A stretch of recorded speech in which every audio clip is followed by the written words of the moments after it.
एका भक्ताने देवाचीच मूर्ती चोरून नेली। ही एक कथा आहे का?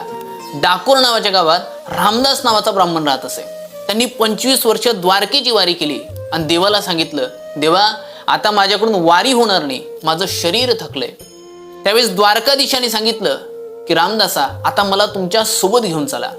रात्रीच्या वेळेस रामदासाने ती मूर्ती उचलली आणि देवाच्याच रथात बसून तो डाकोरला निघून आला। सकाळी ब्राह्मणांना कळालं की रामदासाने मूर्ती चोरून नेली। सगळे ब्राह्मण डाकोरला आले।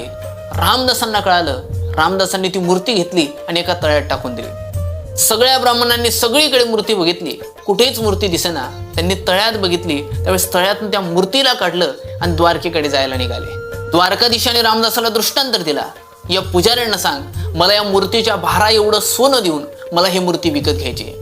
पुजाऱ्यांनाही वाटलं की याच्या घरात 18 विश्व दारिद्र्य, हा एवढं सोनं कुठून आणणार, म्हणून तेही तयार झाले। सगळे गावातले लोक जमा झाले ते बघण्यासाठी।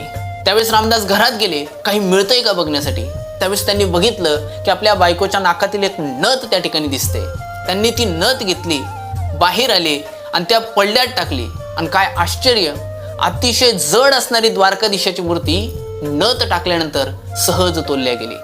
ते पुजारी वापस गेले आणि त्यांनी द्वारकेला दुसरी मूर्ती स्थापन केली आणि मुख्य मूर्ती डाकोरला स्थापन करण्यात आली। आजही तीर्थयात्रा करण्या अगोदर डाकोरच्याच मूर्तीचं दर्शन घेऊन यात्रा प्रारंभ करावी लागते। जय द्वारकाधीश।